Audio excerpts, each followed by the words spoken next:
Hey everyone, Luke Dog here, and welcome back to Dragon Age Origins. We decided to stop in Denerim and see if we can hand in some side quests. Magic exists to serve man. Yeah. Nothing new here. The deep dark before dawn's Nothing new there. Doesn't look like anything new here. Nope.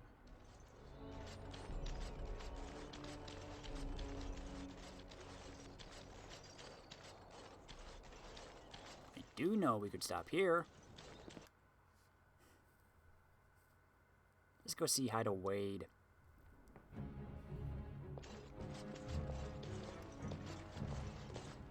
Welcome back. You looking for fine armor? I'm here about Drake scales. Of course. You're back, eh? Wait, you found more scales.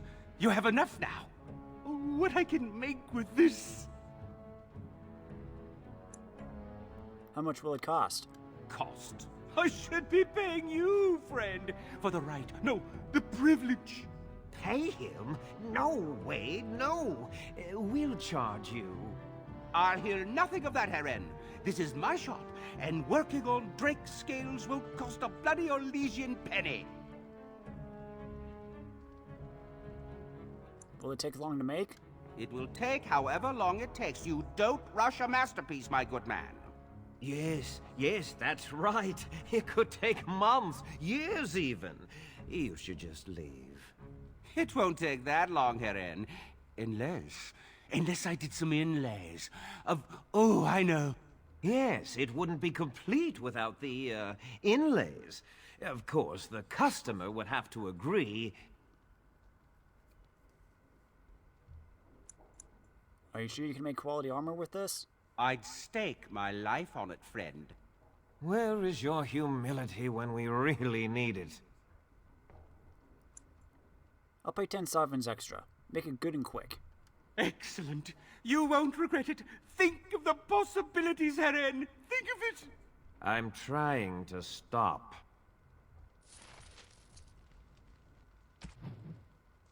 I paid 10 sovereigns, huh?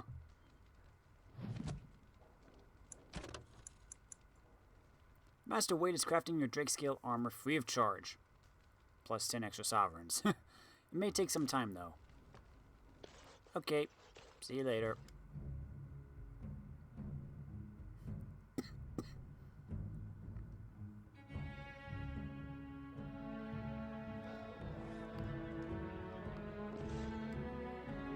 Is it done yet?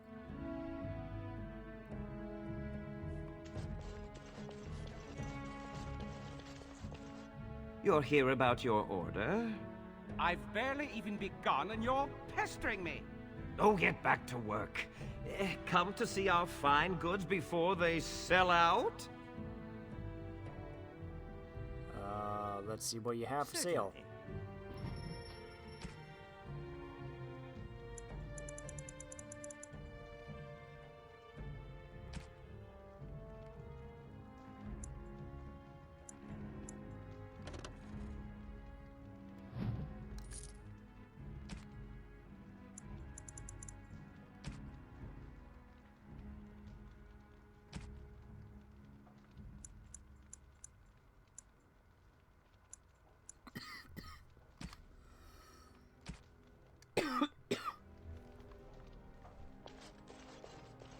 Okay, then.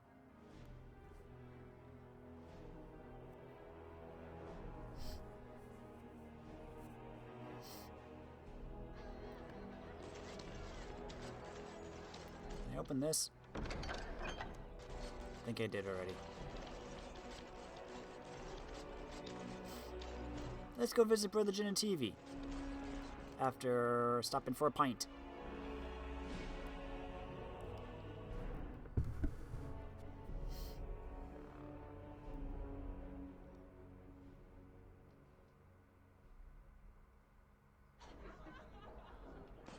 Ooh, we got something here.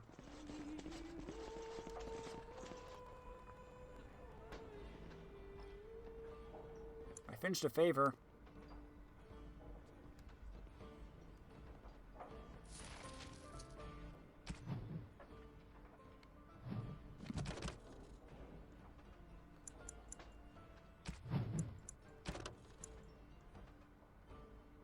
love letters. 10 garnet. Do you have any other favors I need?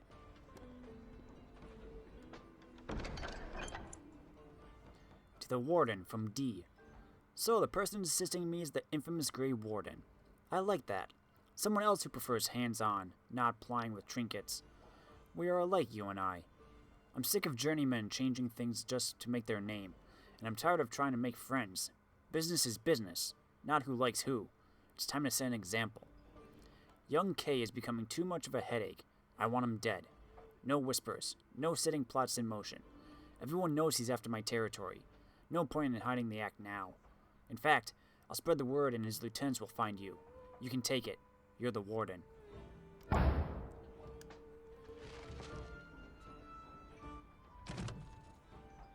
If I didn't kill K, his lieutenant will probably ambush you in your travels, so after that, finding K should be easy.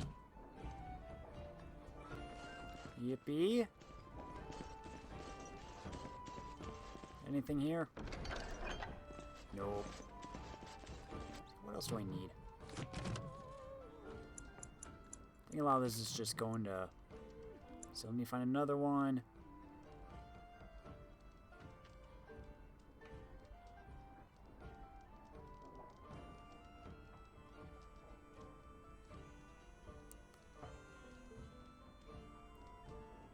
Did I find the one in Denerim?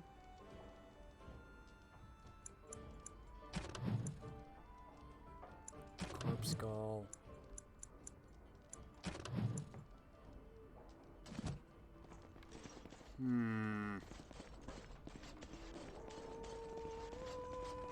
Places of power in Denerim. Where would those be?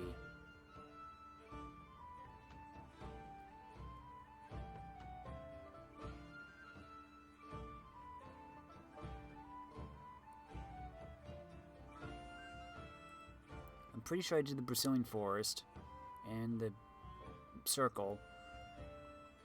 I did the deep roads as well with that altar. And I think I'm just missing the Denerim one. For the Genitivi, do you have any ideas?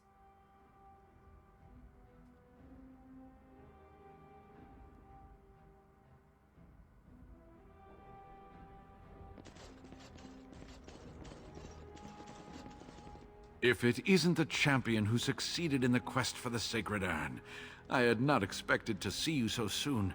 I've written to the Chantry, telling them of your adventures. They are interested in having me lead an expedition. What do you think of that? I'm quite excited. That's great news. You made this all possible. I could never thank you quite enough, but I'm certainly going to try. Here, take this reward. I want you to have it. It will certainly do more good in your hands than lying around in this dusty house, eh? And now, if you will excuse me, I have so much to prepare for. I wish Waylon was here to see all this.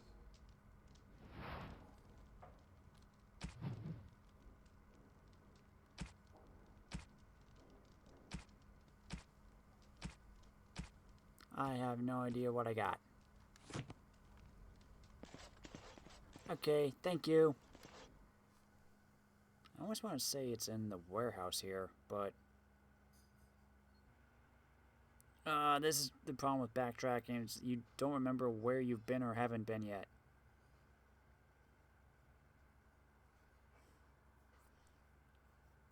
Heck, for all I know, it's popped up in a place I've already been. I don't know which one. That happens. Let's just check the warehouse just to be safe. Oh, could be in there too. I can't go in there. There's the warehouse.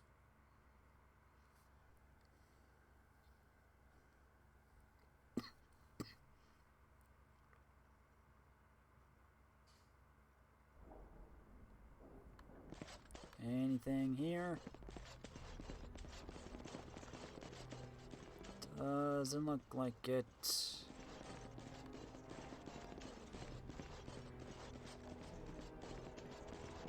Nope, not here.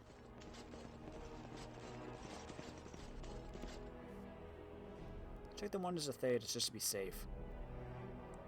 And we know it's not in the market district.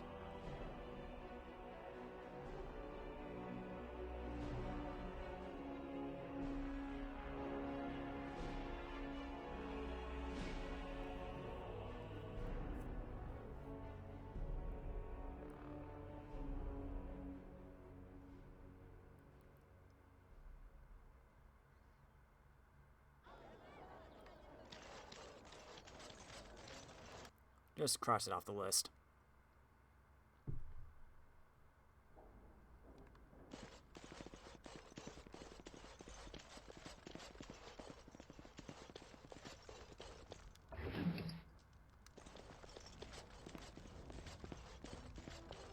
Nope, no place of power here. Welcome to the Wonders of Thedas. We carry items crafted by the Circle, as well as a variety of antiquities. Is there anything you would like to see?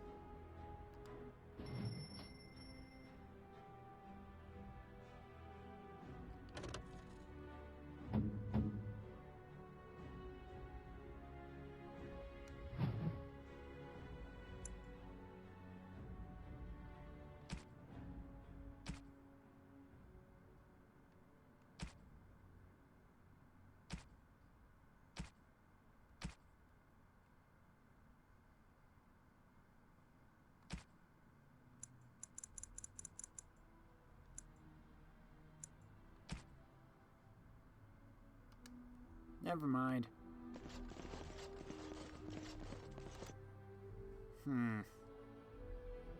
So if it's not in the market district, where would it be?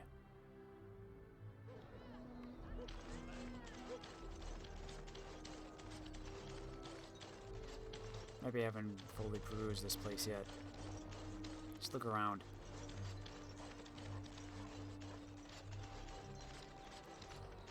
By order of the new Earl of Denerim, no one is to enter the alienage. It might be in the alienage. What have the elves done this time? There's been an elven uprising. Knifeears even have the gall to attack the Earl's only son. Killed him in cold blood. With the whole Urian family dead, the regent appointed Rendon Howe of Amaranthine the new Earl of Denerim. First thing he did was lead a purge of the alienage. It's a mess in there. When things are put back in order, the gates will be reopened. Now on your way. I think it might be in the alienage, if I remember. Did you hear? Andraste's ashes have been found, here in Ferelden too. Mother Vorlin said that's just some hoax. Mother Vorlin is a half-blind old cow. Everyone knows Andraste came from Ferelden. It makes sense they'd bring her ashes back here. Those ashes are so old they'd be dust by now. I don't believe any of it. Aren't ashes kind of dust? Maker's punishment is. Wait, is my armor done yet?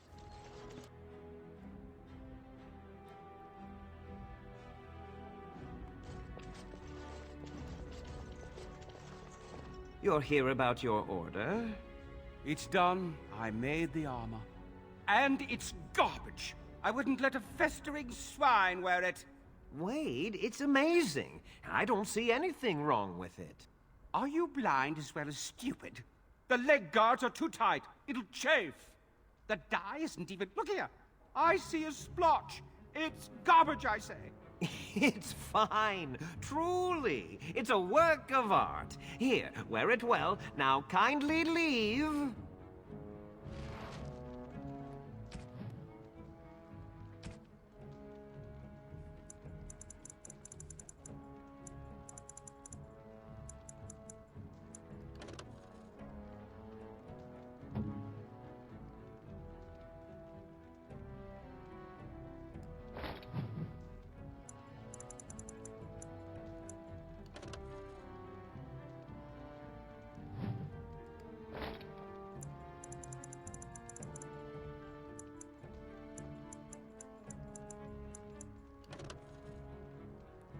Here, Liliana, new armor.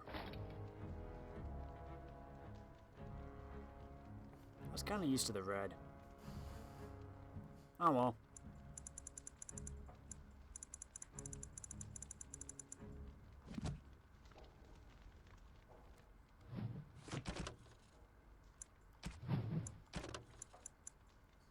Master Wade finished your set of Drakescale armor. Although he wasn't happy with it, the armor is amazing. Master Wade will happily craft more armor for you if you can provide him with the scales.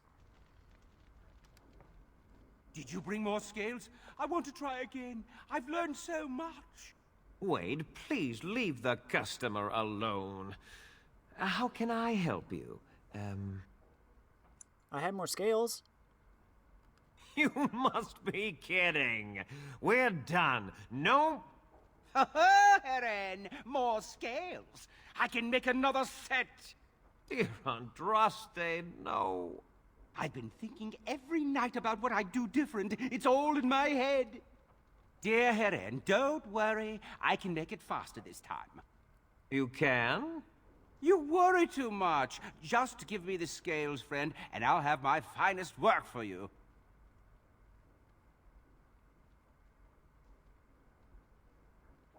It will be better than the last set? Of course. My previous work shames me. This time, it'll be great. Here's 20 sovereigns. Perfect, you say? Well, there are a few alterations I could make. I'll close up the shop then. No more new orders. Think of the possibilities.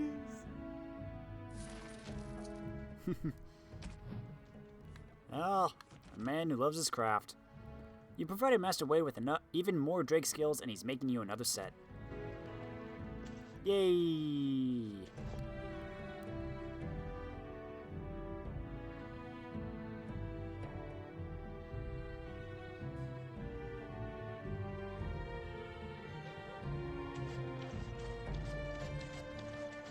Let's go peruse around a little bit. Dwarven craft. Fine dwarven. Let's go visit Brother Genety. Let's go to the Non-Noble Tavern. Get another pint.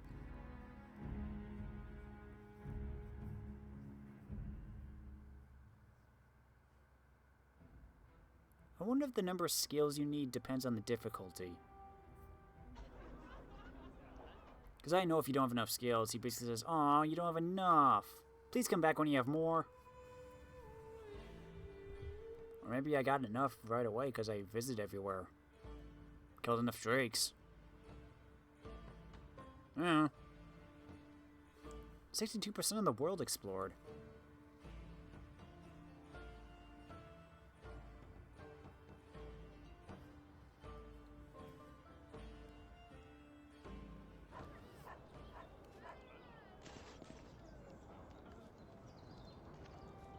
Wait. Oh yeah, I did go in. Duh. I literally went in, turned around, and went out. Wait, is it done yet?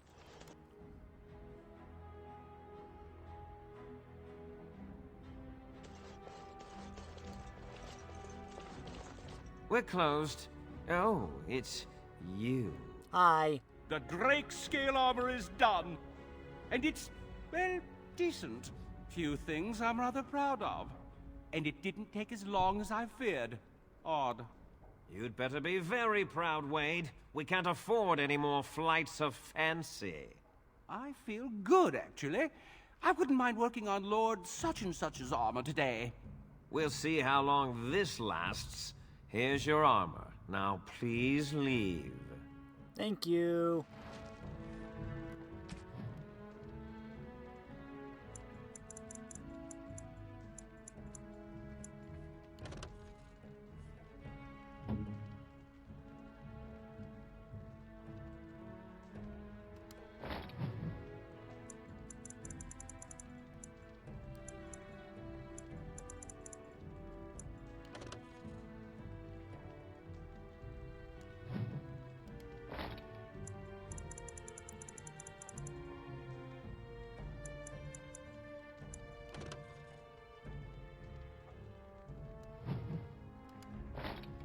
+2 dexterity and twice as much fire resistance.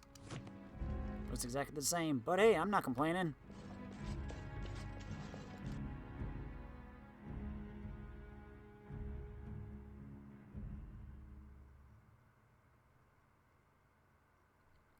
Do I always end up giving Liliana the Drake scale? Maybe it's because she's the one in my party at the time.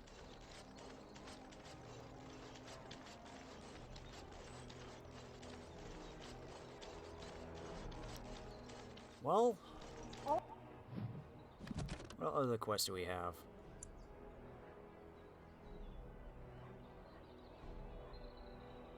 Find Rexel. Find Fazil Sextant.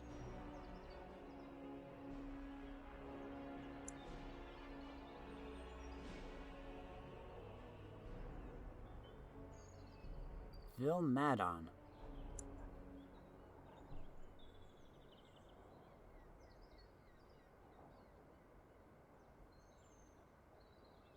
All men are the work of our maker's hand. From the lowest slave. Didn't I already... Hold on. Let me check something. I have a suspicion. Hope you enjoy your armor. I'm glad Heren... Welcome. Oh, it's you. Hi. Please leave. And if you have any more scales, you can shove them. Actually, I have some. You just don't know when to quit. Why so glum, Heren? Today is a glorious day. Today, I make dragon scale armor. I feel just giddy. How long will it take? Now, I've dreamed of what I would do every night. It's in my head in perfect clarity. It will be the work of hours. What? You're serious? Absolutely. The only question is what type of armor. Dragon scale is marvelous, flexible and tough. I could make a lighter set of dragon skin armor, heavy dragon scale armor, or dragon bone plate. What interests you?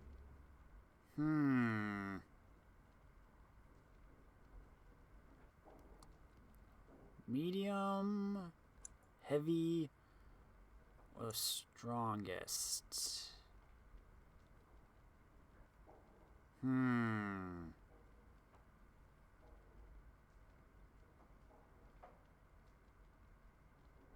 Let's go with dragon bone plate. Excellent, excellent. Now don't move. There you go. My life's work, that is. You did it so fast. Of course, Heren. Have some faith. I am a master armorer, you know. Miracles never cease. But you're not welcome here anymore. I need a sabbatical. Maybe someplace warm. I hate my life. Can I still buy stuff?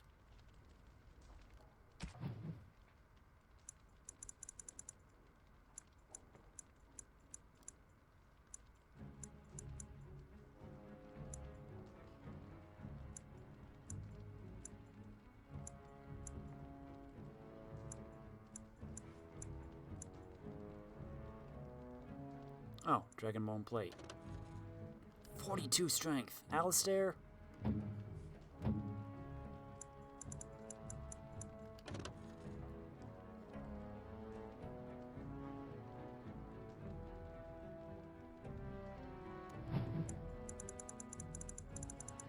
Okay.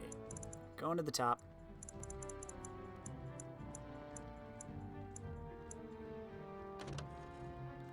Simply stunning. These gauntlets have the stylish flared cuffs so popular this season. Available colors, blood drop, and garnet only.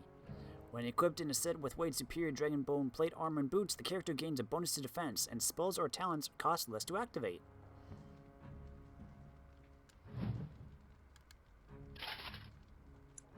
Ooh.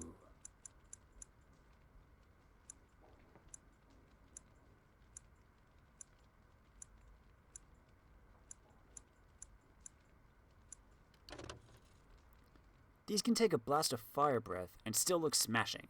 Comes in Bloodbath, Candy Apple, Lava Lover, and Sour Cherry.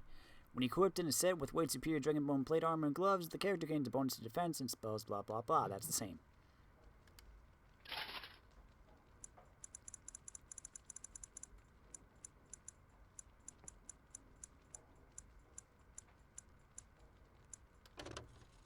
Armor that makes a big impression. Hand-carved bone plate armors are exquisitely detailed. Available only in Bonfire.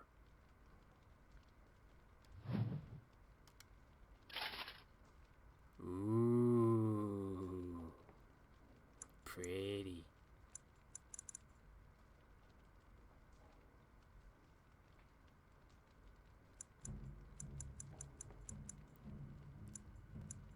Now then.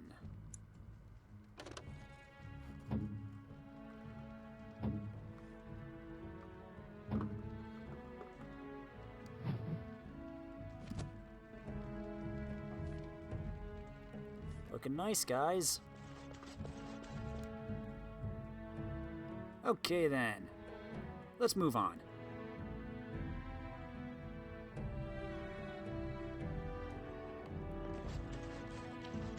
Got some new armor. Now, should we explore Denerim a little?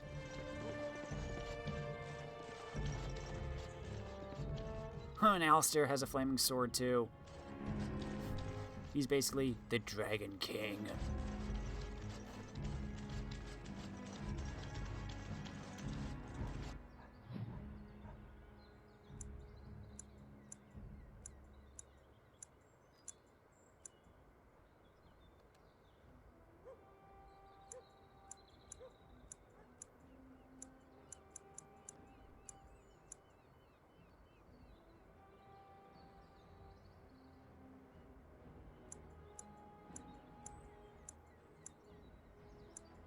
Guess all we really have left is Redcliffe. Wait. Nope. Let's go to camp first.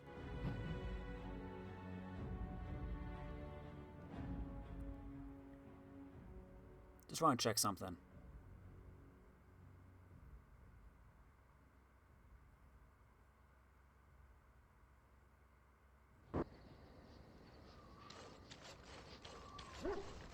Wait, none of you guys have anything new, do you? I just talked to you guys. What's on your mind? Nothing. It is no trouble.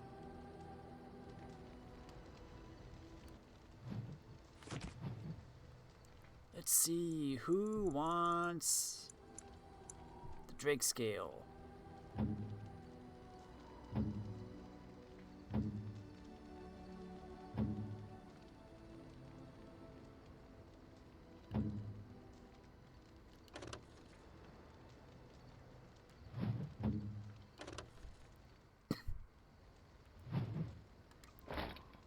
Looks like you might be getting a win.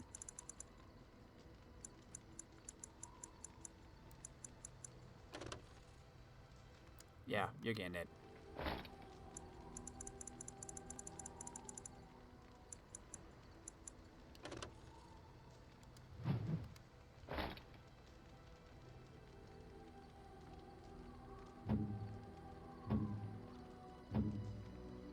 Sten, what should we give you?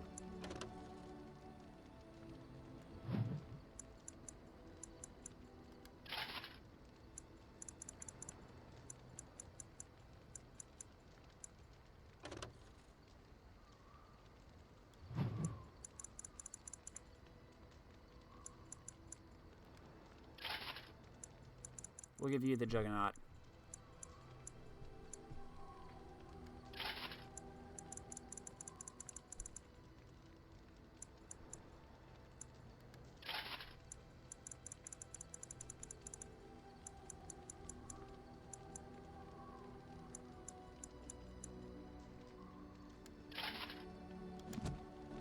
Pretty.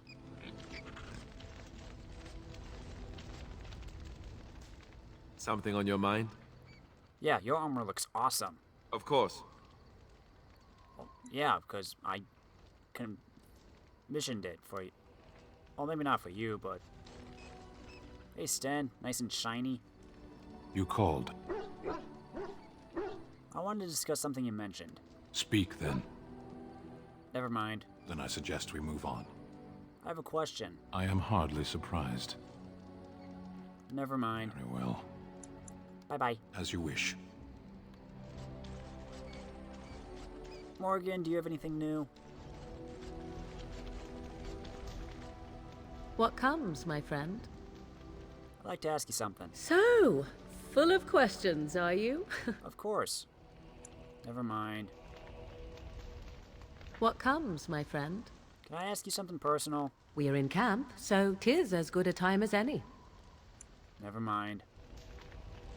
I don't have questions, I guess. Hey, Bodan.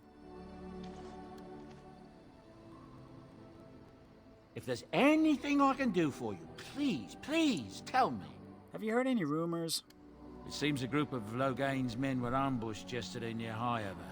I don't know who did it, but the men were hit while they were camping for the night. A whole lot of them taken by surprise. Their tents were set on fire with arrows, and I hear 24 died. Nasty business. That's what I've heard on the road, anyhow. Take it for what it is. Anything else? There's outrage over what Tyrn Loghain did to the hunters out of Oswin, letting a man starve, helpless. I think Tyrn Loghain meant that to be a lesson, to make everyone think twice about continuing this fight. It's going to do exactly the opposite, you ask me. That's what I've heard on the road, anyhow. Take it for what it is. Let me see your wares. I'm sure you'll be pleased with the goods my boy and I have collected, and with your discount. Yay, discount. I should get rid of something. I'm getting...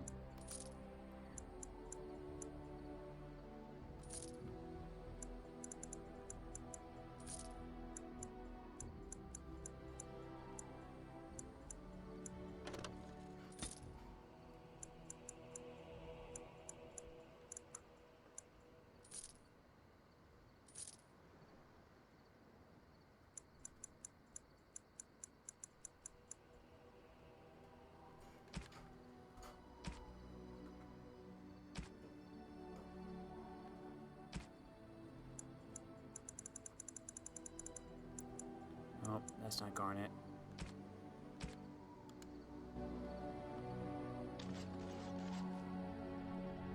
Hold on. Do I have stuff in my... No, I don't.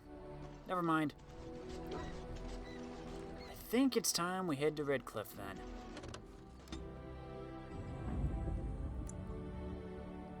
Sten, you can come Yes. with. Alistair. Yes. Morgan. Indeed. Let's go. Sten, we need to get your sword.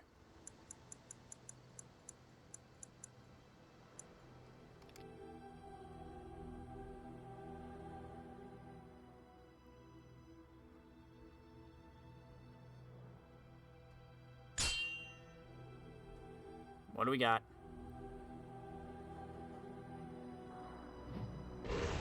Oh, it's just you. You have coin, stranger? With Orzammar closed off, old Tegra can get you a discount. Fine weapon and arms, dwarven made. Do you have anything I'd want?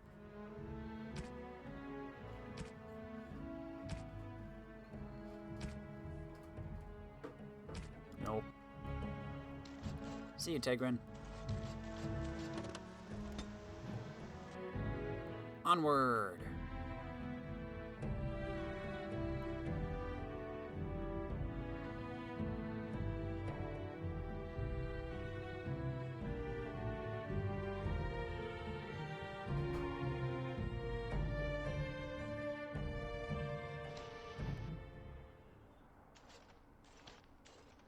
Look, can we talk for a moment? I need to tell you something. I should probably have told you earlier. What's on your mind? I told you before how Al Eamon raised me, right? That my mother was a serving girl at the castle and he took me in. The reason he did that was because, well, because my father was King Marek, which made Kaelin my half-brother, I suppose.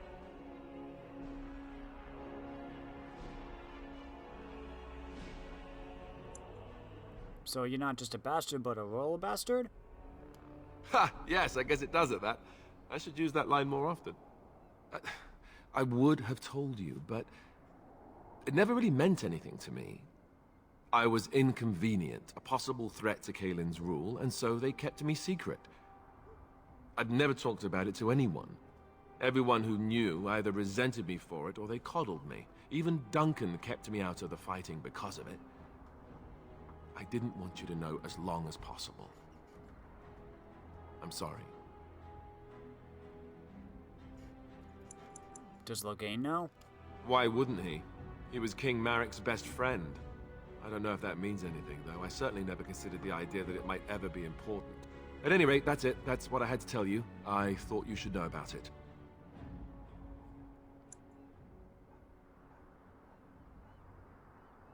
You're the heir to the throne, then? Let's hope not. I'm the son of a commoner and a Grey Warden to boot. It was made very clear to me early on that there was no room for me raising any rebellions or such nonsense. And that's fine by me. No, if there's an heir to be found, it's Arl Eamon himself. He's not of royal blood, but he is Kaelin's uncle, and more importantly, very popular with the people. Though, if he's really as sick as we've heard... Oh no, I don't want to think about that. I really don't. So there you have it. Now can we move on? And I'll just pretend you still think I'm some nobody who was too lucky to die with the rest of the Grey Wardens.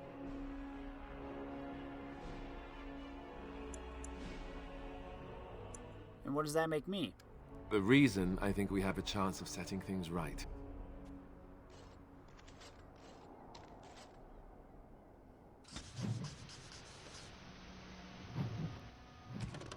You know, we could if you do have a royal connection, maybe we could help use that to our advantage somehow. King Calenhad Theron once famously declared, "The fate of Redcliffe is the fate of all Ferelden." Certainly, the castle is the first and last defense for the sole land route into Ferelden, and the country has never fallen to any force that did not first capture Redcliffe. The castle, which despite being 3 times captured is popularly described as unassailable, also guards one of the largest and most prosperous towns in Ferelden. Redcliffe village is well situated near the mountain pass to Orzammar in the Orlesian border, and so serves as a center of foreign trade. For these reasons, Redcliffe is accounted an Arling despite the smallness of the domain. The inhabitants of Redcliffe village are primarily fishermen or merchants who ship dwarven goods through the pass from Orlais to Denerim. When the entire village smells of smoked fish on certain light autumn mornings, the merchants in their finery do their utmost to pretend otherwise. From In Pursuit of Knowledge, The Travels of a Chantry Scholar by Brother Jenna TV.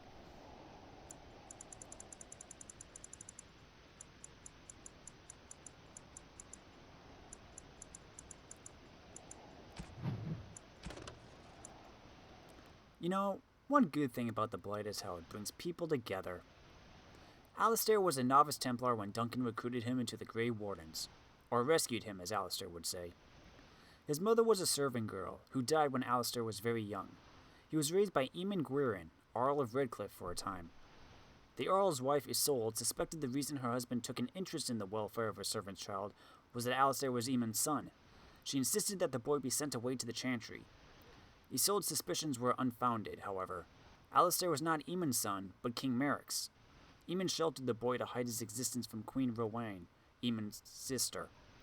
Alistair is fascinated by magic, even as his life is defined by fighting its darker manifestations. He has a fondness for strange rune stones and figural studies of arcane creatures.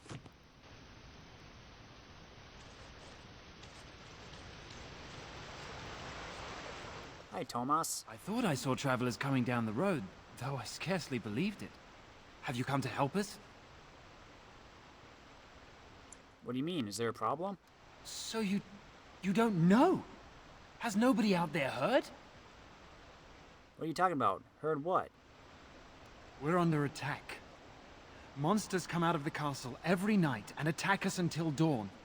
Everyone's been fighting and dying. Apparently everyone seems to agree that a blight is the perfect time to start killing each other. Marvelous, really. We've no army to defend us. No Arl and no king to send us help. So many are dead. And those left are terrified they're next. Hold on, what is this evil that's attacking you? I don't rightly know. I'm sorry, nobody does. I should take you to Ban Tegan. He's all that's holding us together. He'll want to see you. Ban Tegan, Arlemon's brother. He's here. Yes. It's not far, if you'll come with me.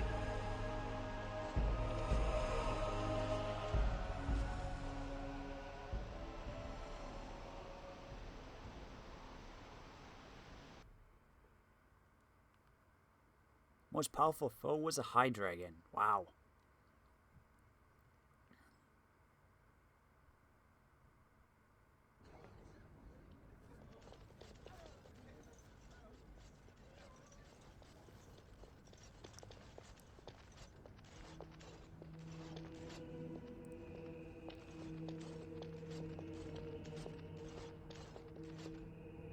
It's Thomas, yes? And who are these people with you? They are obviously not simple travelers. No, my lord. They just arrived, and I thought you would want to see them. Well done, Thomas. Greetings, friends. My name is Tegan, Ban of Rainersphere, brother to the Ar. I remember you, Ban Tegan, though the last time we met, I was a lot younger and covered in mud. Covered in mud? Alistair? It is you, isn't it? You're alive! This is wonderful news. Still alive, yes. Though not for long if Tern Loghain has anything to say about it. Indeed. Loghain would have us believe all Grey Wardens died along with my nephew, amongst other things. You don't believe Loghain's lies? What, that he pulled his men in order to save them? That Cailan risked everything in the name of glory? Hardly. Loghain calls the Grey Wardens traitors, murderers of the king. I don't believe it. It is an act of a desperate man. So, you are a Grey Warden as well? Is it possible we've met? You seem very familiar. You may have known my father, Tyrn Kuzlan. Ah, yes, that's it, exactly. A pleasure to meet you indeed, though I wish it were under better circumstances. You're here to see my brother. Unfortunately, that might be a problem. Eamon is gravely ill. No one has heard from the castle in days. No guards patrol the walls, and no one has responded to my shouts. The attack started a few nights ago. Evil things surged from the castle. We drove them back, but many perished during the assault. What evil things are you talking about? Some call them the Walking Dead, decomposing corpses returning to life with a hunger for human flesh. They hit again the next night. Each night they come, with greater numbers. With Cailan dead and Loghain starting a war over the throne, no one responds to my urgent calls for help. I have a feeling tonight's assault will be the worst yet. Alistair, I hate to ask, but I desperately need the help of you and your friends. It isn't just up to me. Though the Grey Wardens don't stand much chance against Loghain without Arleman.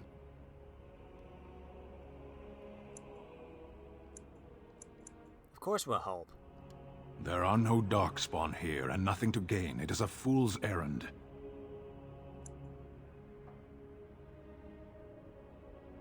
If there's a chance to rescue the Arl, we have to try.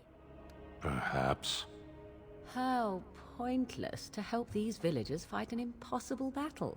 One would think we had enough to contend with elsewhere. Thank you. Thank you. This means more to me than you can guess. Thomas, please tell Murdoch what transpired. Then return to your post. Yes, my lord. Now then, there is much to do before night falls. I put 2 men in charge of the defense outside. Murdoch, the village mayor, is outside the chantry. Sir Perth, one of Eamon's knights, is just up the cliff at the windmill, watching the castle. You may discuss with them the preparations for the coming battle. I want to discuss the situation with you. Of course.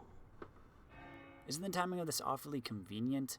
Are you suggesting what's happened here is related to Cailan's death and the Civil War, even Eamon's illness? Do you know why Arl Eamon is ill? No, I do not. I arrived recently myself, having heard the news. I know as much as you do now. Isn't Arl Eamon an heir to the throne? Our sister was Cailan's mother. I suppose we've royal blood, but it's a shaky claim to the throne, though still better than Loghain's. And it does mean Eamon could intervene in Loghain's bid for the throne, but let's not leap to conclusions. I would not like to think that anyone would wish this on my brother. He is a good man, and much loved by the people of Redcliffe. And I can't imagine how terrible it must be for our lesser Isolde, and especially Connor. I would not want him to lose his father at such a young age. You have some of Arlemon's knights here? I have those few who returned from their quest. You know of this, yes? Their search for the urn? Yes, I question Isolde's decision to send so many knights in search of this relic. But I am a practical man, whereas she is a woman of great faith. Sir Perth was one of the knights sent on this quest. Perhaps you should speak to him if you wish to learn more. Why are you in the chantry with the villagers? Sir Perth insists. He wants me to be with the villagers, so everyone he needs to protect is in one place. I don't mind, to be honest. The point of all this is to protect the villagers, and I can do that best here. This is the last line of defense, should things go amiss.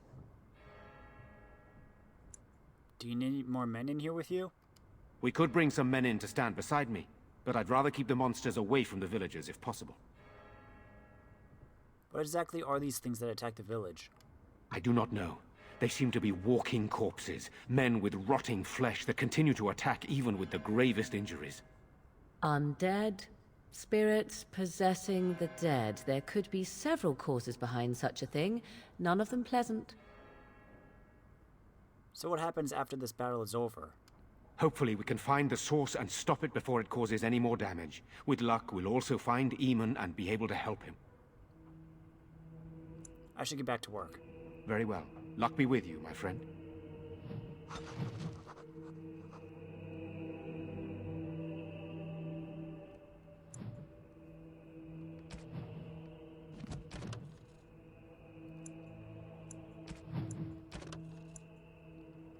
Ban Tegan has directed you to Sir Perth, who leads the Knights of Redcliffe, and Murdoch the Mayor, who is in charge of the militia. Perth and Murdoch will know what Redcliffe needs to be prepared for nightfall. Sir Perth and his knights are stationed near the windmill. Murdoch, the mayor, is in the town square. Alistair thinks that you should seek the help of Arl Eamon of Redcliffe, a highly respected noble who has a great deal of influence in the Landsmeet. You've traveled to Redcliffe only to discover that the village is suffering nightly attacks from the walking dead, and that Castle Redcliffe is locked shut, showing no signs of life or activity. And there's no sign of Rick Grimes to help.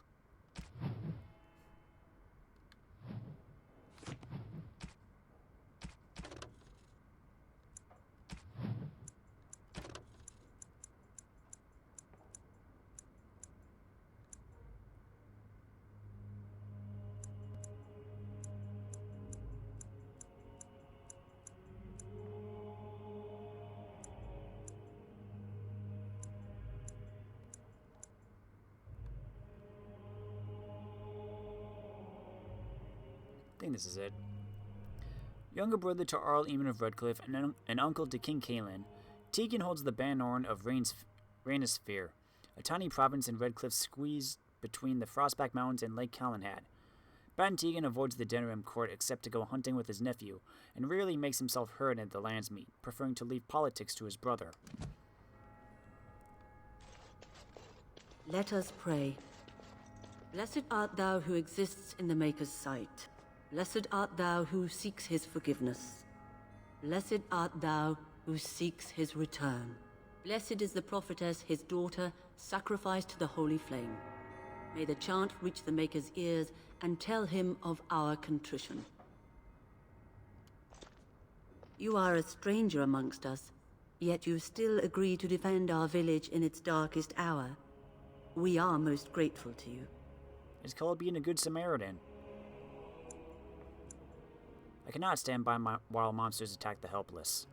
Not many in these modern days would honestly say the same. You are a man of worth, and the Maker will smile upon you. Allow me to introduce myself. I am revered Mother Hannah, head of this chantry, which for the moment is a place of refuge for these poor villagers. They are terrified of tonight's attack, and I fear these walls will not keep them safe. What can I do to help with your task? Just how safe is the chantry? It is the sturdiest building in the village. The women, elderly, and children will stay here during the battle, while the militia and knights protect them. They set up a barricade outside the chantry to keep monsters from getting inside. If anything gets in, Ban Tegan is our only defense. Please, have mercy. Help these people. Do whatever you can. Can I get your blessing? Of course, child. Blessed art thou who exists in the Maker's sight. Blessed art thou who seeks his forgiveness. Blessed art thou who seeks his return. Blessed is the prophetess, his daughter, sacrificed to the holy flame. May the chant reach the Maker's ears and tell him of our contrition. Thank you. Why haven't Mother and Father returned yet? They're gone, dear boy. Gone on a long trip. When will they be back? I miss them. Be brave, young man. Your parents would want that. We need you here to protect the rest of us. Yes? I guess I can do that. There's a good lad. In the morning, we'll look for your parents. In the morning.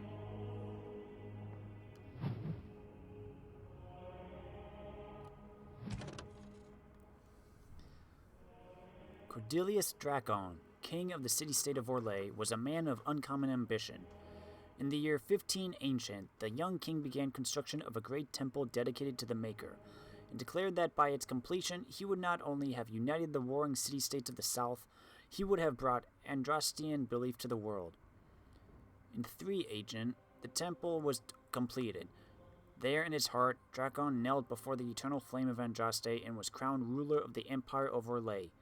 His first act as emperor, to declare the Chantry as the established Andrastian religion of the empire. It took 3 years and several hundred votes before Alessa of Montsemard was elected to lead the new Chantry. Upon her coronation as divine, she took the name Justinia, in honor of the disciple who recorded Andraste's song. In that moment, the ancient era ended and the divine age began. From Ferelden, Folklore and History by Sister Petrine, Chantry Scholar.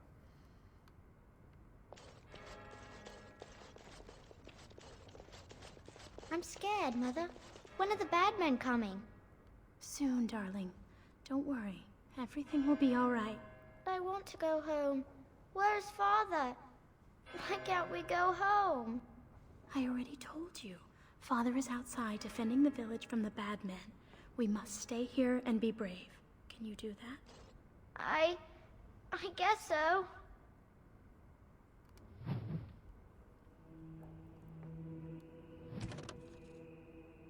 Why do demons seek to possess the living? History claims they are malevolent spirits, the first children of the Maker, angry at their creator for turning from them and jealous of those creations he considers superior. They stare across the veil at the living and do not understand what they see, yet they know they crave it. They desire life. They pull the living across the veil when they sleep and prey on their psyche with nightmares. Whenever they can, they cross the veil into our world to possess it outright. We know that any demon will seek to possess a mage, and upon doing so will create an abomination. Most of the world does not know, however, that the strength of an abomination depends entirely on the power of the demon that possesses the mage. This is true, in fact, of all possessed creatures. One demon is not the same as any other. Demons can, for instance, be classified. Enchanter Brahm's categorization of demons into that portion of the psyche they primarily prey upon has held since the Tower Age. According to Brahm, the weakest and most common of demons are those of rage. They are the least intelligent and most prone to violent outbursts against anything living. They expend their energies quickly, the most powerful of them exhibiting great strength and occasionally the ability to generate fire. Next are the demons of hunger. In a living host, they become cannibals and vampires, and within the dead, they feed upon the living. Theirs are the powers of draining, both of life force and of mana. Next are the demons of sloth, the first on Brahm's scale that are capable of true intelligence. In its true form, this demon is known as a shade, a thing which is nearly indistinct and invisible, for such is sloth's nature. It hides and stalks, unaware, and when confronted, it sows fatigue and apathy. Demons of desire are amongst the most powerful, and are the ones most likely to seek out the living and actively trick them into a deal. These demons will exploit anything that can be coveted, wealth, power, lust, and they will always end up getting far more than they give. A desire demon's province is that of illusions and mind control. Strongest of all demons are those of pride. These are the most feared creatures to loose upon the world. Masters of magic and in possession of vast intelligence, they are the true schemers. It is they who seek most strongly to possess mages, and will bring other demons across the Veil in numbers to achieve their own ends, although what they might be has never been discovered. A greater pride demon brought across the Veil would threaten the entire world. For the Maker's first children by Batter, Senior Enchanter of Ostwick, 812 Blessed.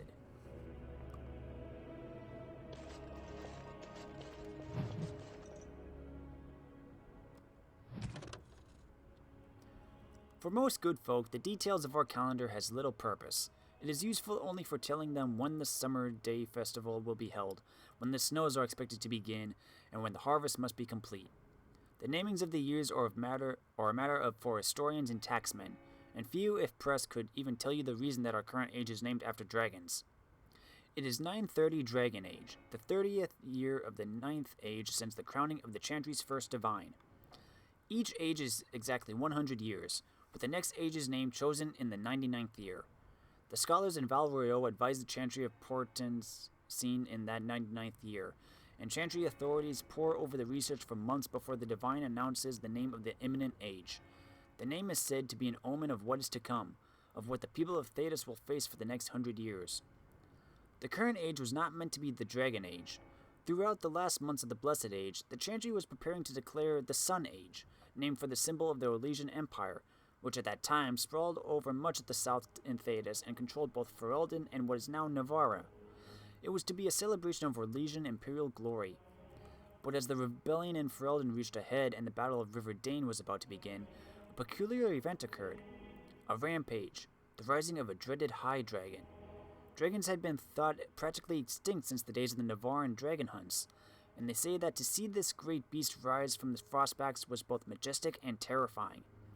As the rampage began and the high dragon decimated the countryside in its search for food, the elderly divine Faustine II abruptly declared the Dragon Age. Some say the divine was declaring support for Orlais in the battle against Ferelden, since the dragon is an element of the Dufeil family heraldry of King Megran, the so-called usurper king of Ferelden. Be that as it may, the High Dragon's rampage turned toward the Orlesian side of the Frostback Mountains, killing hundreds and sending thousands more fleeing to the northern coast.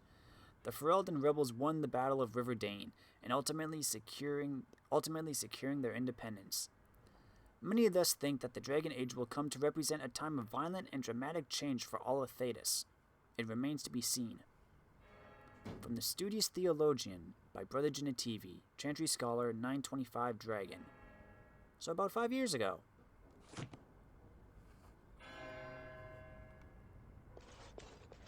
Hello. Yes? I'm sorry to tell you your husband is dead. Someone else like to handle this? I'm sorry, but your husband has fallen in battle. You have my condolences. What? This is terrible. My beloved.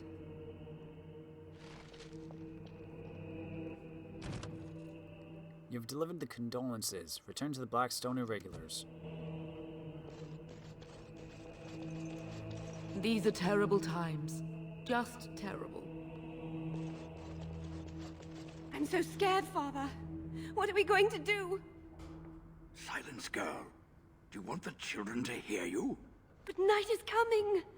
The monsters will return and we sit here and wait for them. We have no choice. We must pray and hope for the Maker's compassion.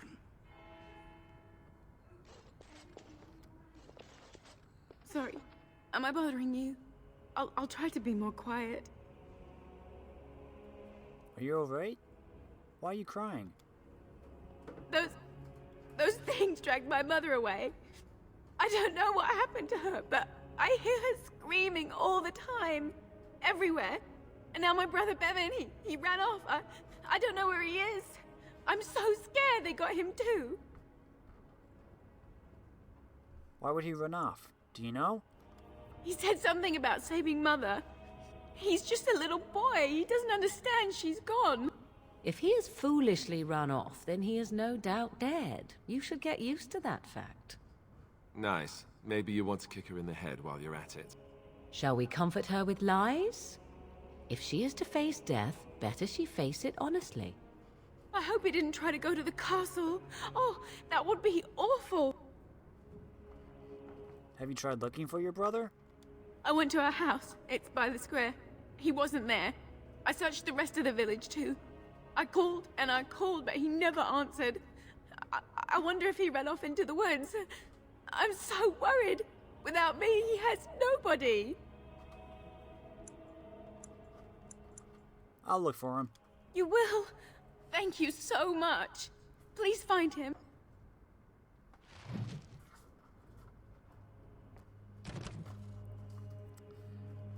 Caitlin, a young woman who lives in Redcliffe, is afraid for her brother Bevan. Their mother was dragged off by the creatures from the castle, and now Bevan has run off. Caitlin doesn't know where he is, and she has failed to find him. You told her you would search for Bevan.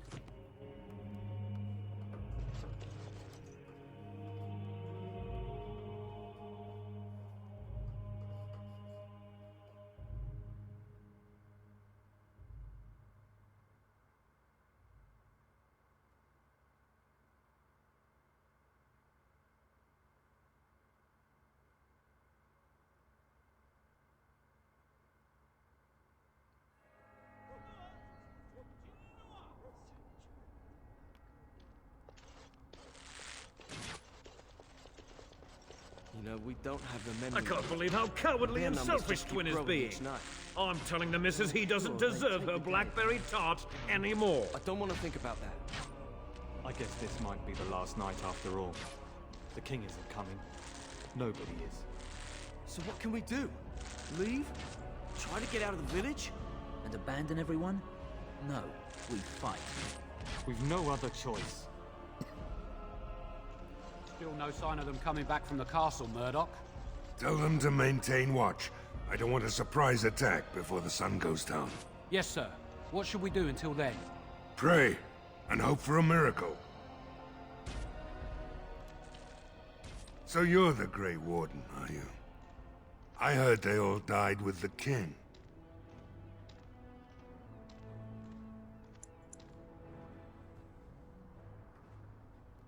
You heard wrong.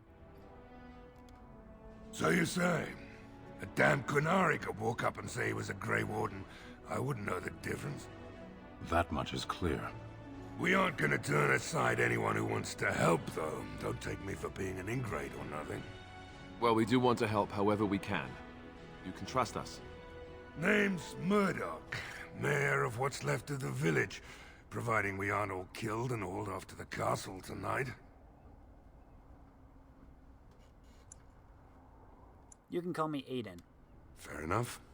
What can I do for you? What can I do to help? We need what little armor and weapons we got repaired, and quickly, or half of us will be fighting without either. Owen's the only blacksmith who can do it, but the stubborn fool refuses to even talk. If we're to be ready for tonight, we'll need that crotchety bastard's help. Why does Owen refuse to talk to you? His daughter, Valena, is one of the Alessa's maids, so he hasn't heard from her since this whole business started. He demanded we attack the castle, break down the gate, and force our way in. I said it was impossible, but he wouldn't listen. He's locked himself in the smithy now. I can't force him to do repairs. He said he'd rather die first. Nobody else can do these? Not by nightfall, and not well enough that I'd be happy to test it in combat. If there were others, don't you think I'd ask them? Is there anything else you need? We could use some extra bodies. Having a veteran like Dwin in the militia would help a lot, but he flat out refuses. Tell me about Dwin. He's a trader, a dwarf, lives near the lake. Locked himself up in his home with some of his workers, he has. Says he doesn't need any of us. We could use somebody with his fighting experience, but he won't come out. I want to discuss something else. Shouldn't you be trying to reason with Owen? I have some questions. Oh? Ask away. Where can I get supplies? If you want weapons and such, you'd go to the blacksmith, but there isn't much left there. But there's nowhere to actually buy or sell things? Commerce isn't exactly our biggest concern right now, but you might want to speak to Lloyd at the tavern. I wouldn't trust him, though. Tell me about what's happened. Don't rightly know. We heard the Arl was sick and getting worse, but after a while we heard nothing at all. A few folks went up to the castle to see what was going on. They couldn't get in. Nobody was there, not a soul. And then those horrid creatures attacked the village. They were everywhere, people dying. It was awful. Good thing Bantegan was here. Do you know anything about the Arl's illness? No. I know the Arlessa sent the knights out for a cure. You can ask Sir Perth about it. He was one of them. Let me discuss something else. Shouldn't you be trying to reason with Owen? I have some questions for you. Oh? Ask away.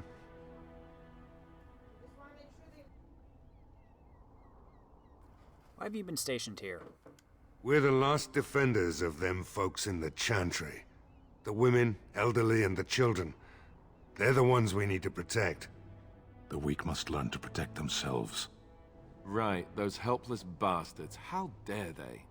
No Kunari would ever cower helplessly, not woman nor elder nor child. They would fight for their survival with tooth and nail. Well, we're not Kunari. I'm not asking those folk to fight monsters. No matter what happens, we can't let them evil things in there. If they die, the village is done. Right. Let's hope we see morning.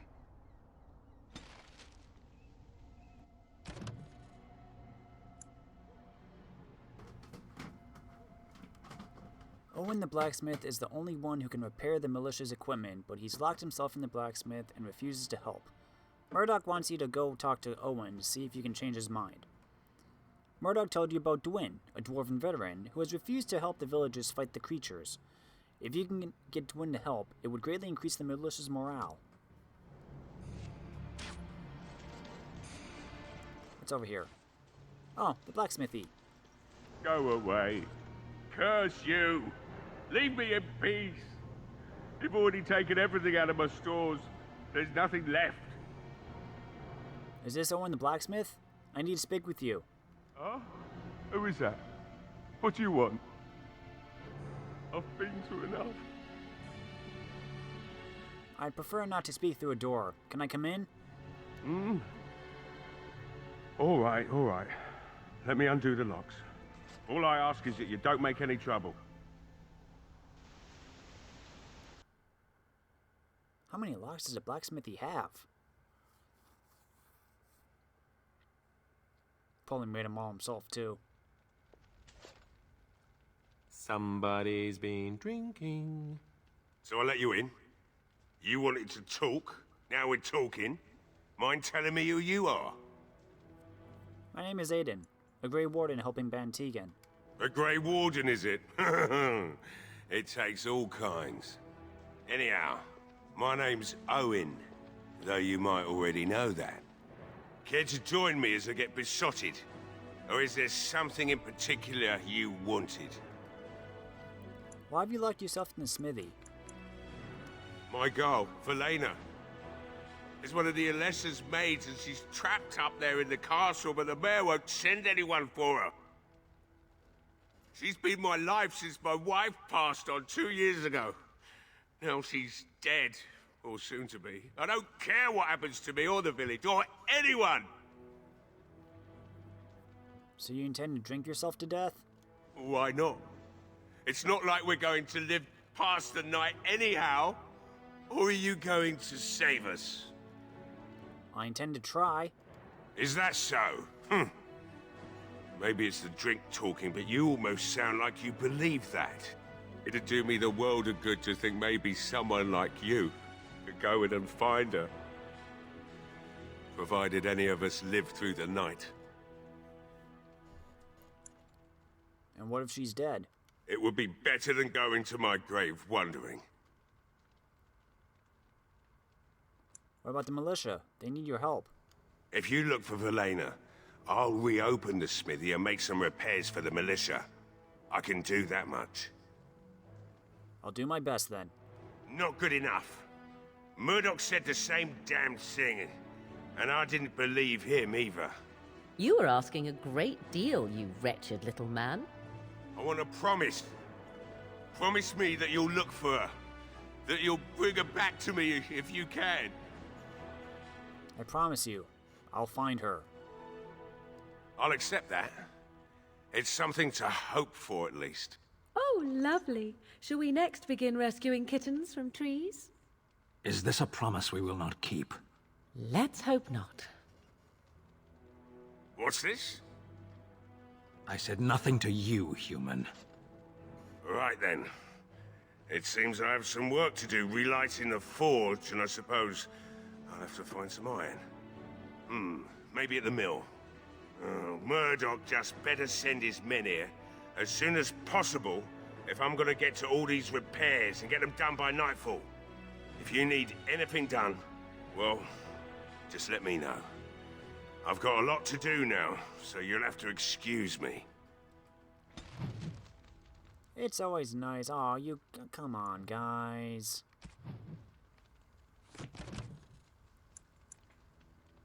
You told Owen that you would try to find his daughter, Velena. She served the Orlessa Isolde, and Owen has not heard from her since the trouble in Redcliffe started. Owen believes she is still in the castle. Owen has come around. He relit his forge and is starting to repair the militia's equipment. Murdoch will be glad to hear of this. Guys, can we still get along, please?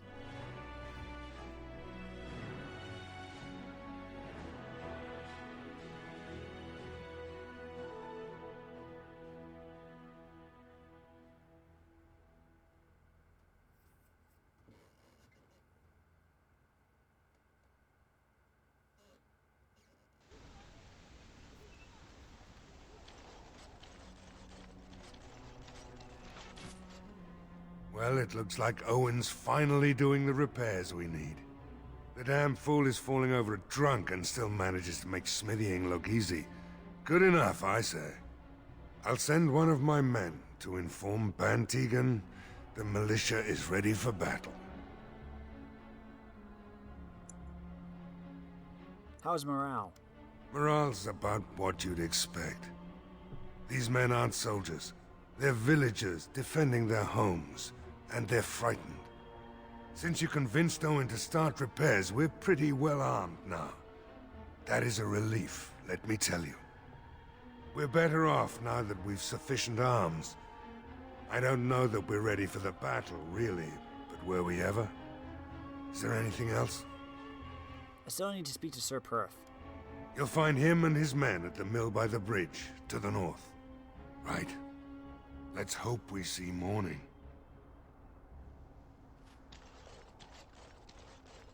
What's over here? Caitlin's home.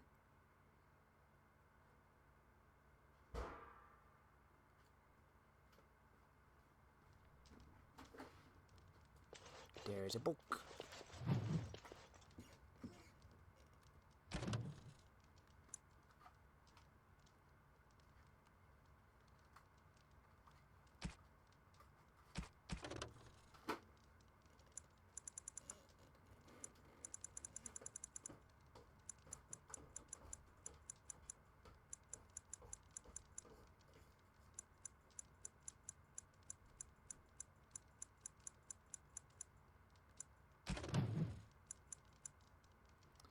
Prior to the crowning of King Calenhad, Ferelden was little more than a collection of independent Arlings and Tyrners that warred on each other that constantly over petty matters.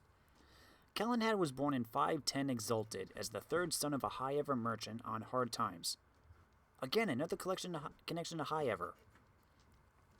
He was eventually sent to a distant cousin, a poor young knight named Sir Foranen, who made Calenhad his squire and dog handler.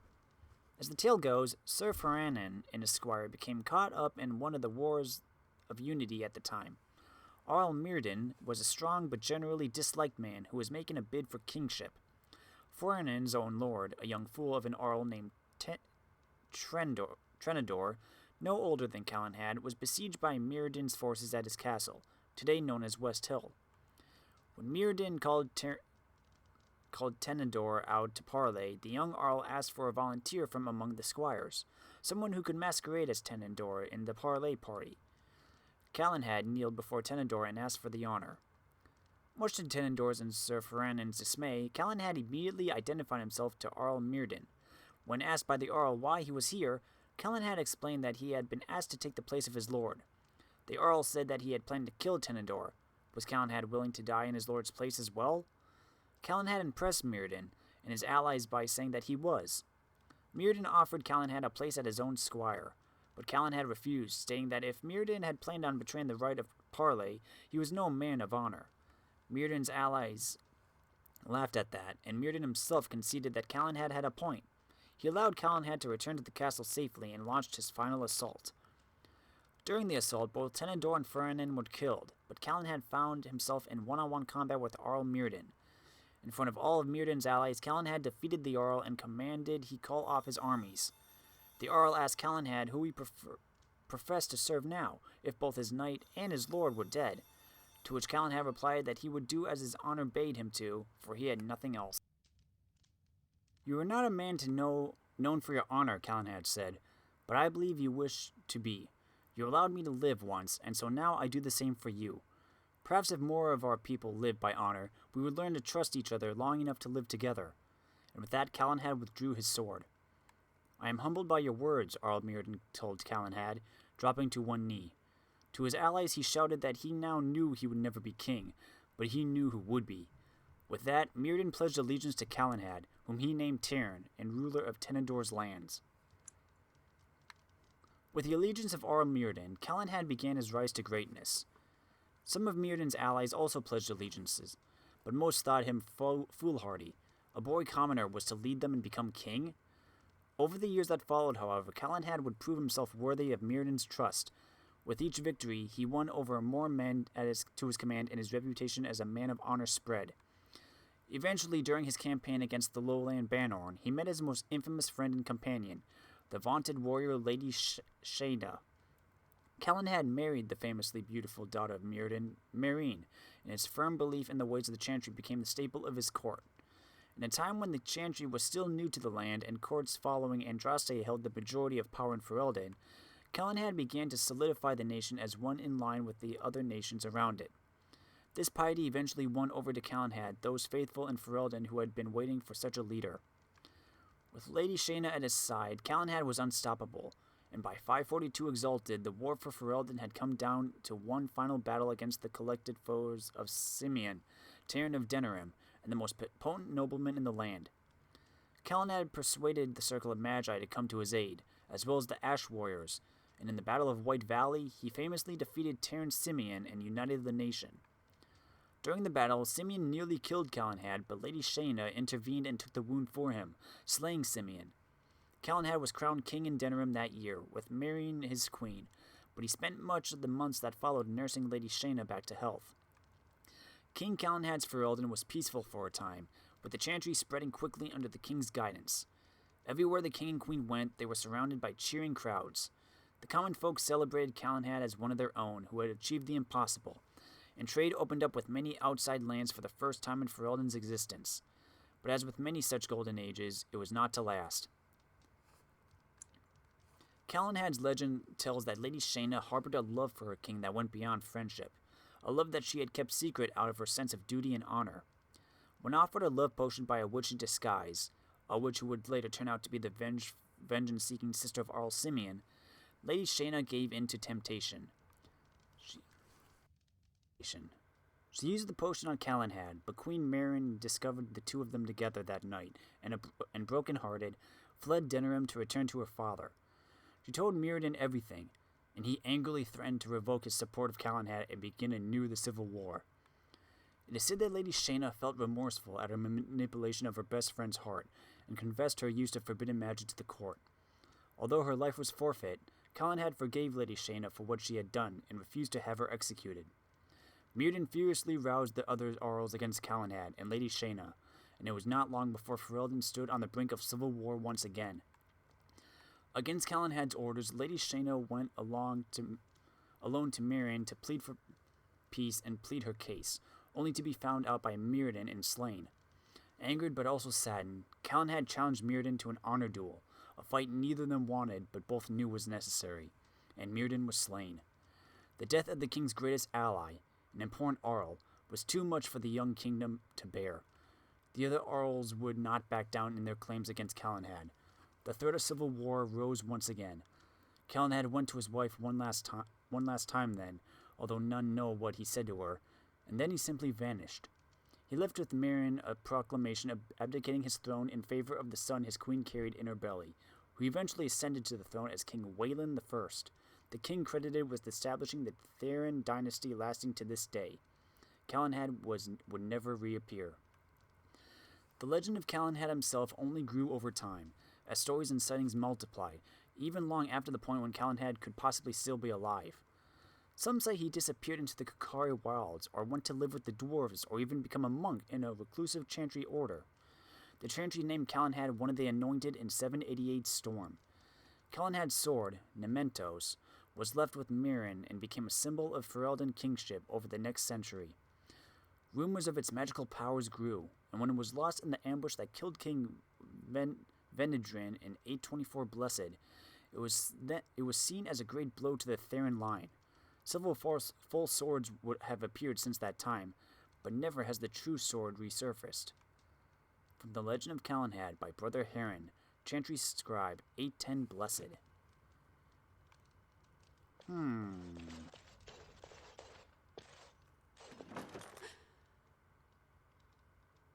Is someone there? Go away. This isn't your home. A small human. I say burn it out. Ah! What are you doing? All right, I'll come out.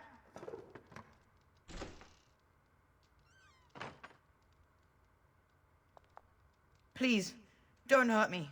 I'll go back to the Chantry if you want. I didn't mean any harm. Your sister's looking for you, you know. I just didn't want to be at the Chantry anymore. Everyone's scared, and I want to be brave. So what were you doing in there? I can't tell you. It's a secret. Are you sure? Maybe I could help you. You could. All right, I guess. Father said I could have his sword when I grew up. It was Grandfather's, and Grandfather was a great dragon slayer. I thought, if I was brave like Grandfather, I could use his sword and kill the bad people who took Mother. Where's the sword now? In the chest. In Mother's room. Father gave me a key, but I'm not supposed to give it to anyone. But I could use that sword to help the village. I guess you're right. I should help defend the village, shouldn't I? Father would have if he were here. Oh, all right. Here's the key. I hope you use it to kill a lot of those bad people. I should go back to the Chantry. Good luck.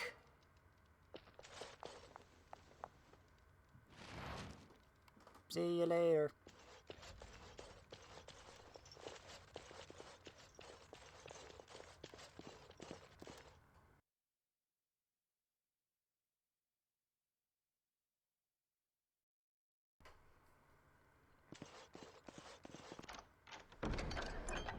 The Green Blade. A blade fashioned by the elves of long ago, this longsword has seen many battles over the ages. Its surface is smooth and strangely warm to the touch.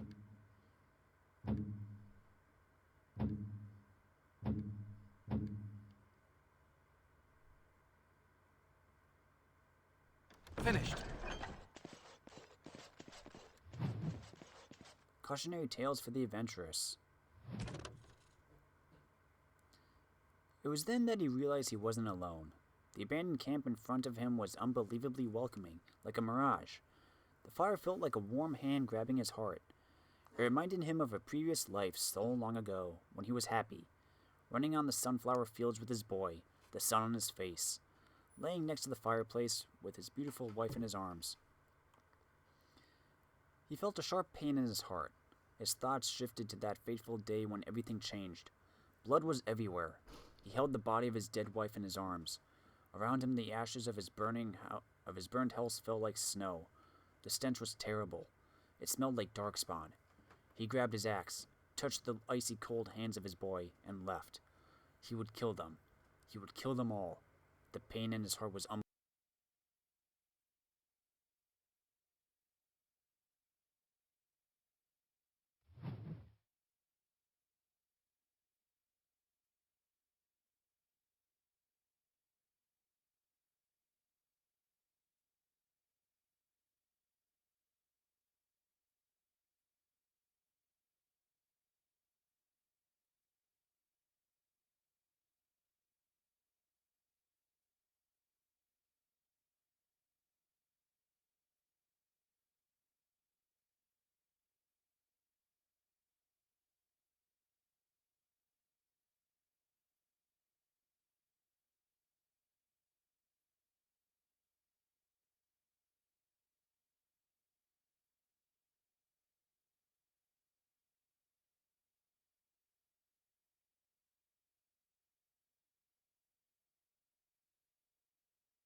It was then that he realized he wasn't alone. The abandoned camp in front of him was unbelievably welcoming, like a mirage. The fire felt like a warm hand grabbing his heart.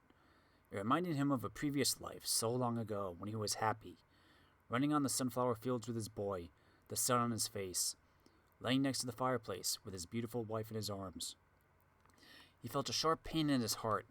His thoughts shifted to that fateful day when everything changed.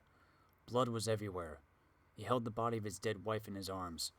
Around him, the ashes of his burned house fell like snow. The stench was terrible. It smelled like darkspawn. He grabbed his axe, touched the icy cold hands of his boy, and left. He would kill them. He would kill them all. The pain in his heart was unbearable. He opened his eyes and saw the second most terrifying thing he would see in his life. A shadowy wraith leaning over him, leeching his life away. Around him, the camp was gone, replaced by something familiar, almost peaceful. Bones, death, and despair. He wondered if all his life had been an illusion, if he'd ever had a family. For a brief moment, he felt relief. You can't lose something you never had. But being this close to death brought clarity. He knew it was real. Everything else was the illusion. You could see a smile on his torn face. He had been waiting for this moment for a long, long time. He lifted his weak arms, grasped the demon's face, and kissed it. It felt like kissing a cloud made of sand and dust. Suddenly, all sorrow left him, and with it, the last bit of life he had. Before his limp body hit the ground, it was all over. He was finally free. From Cautionary Tales for the Adventurous by Brother Ramos of Gilherm, 794 Storm.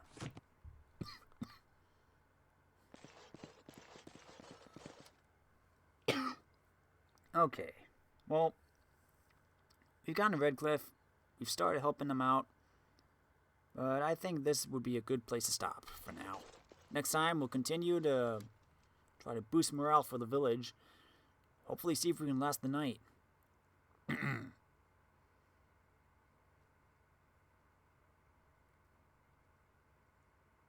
Carver!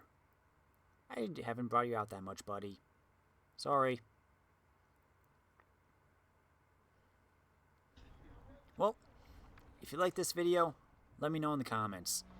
If you really liked it, press that cute little like button. Thanks for watching, everybody. I'm Luke Dog, and I'll see you next time.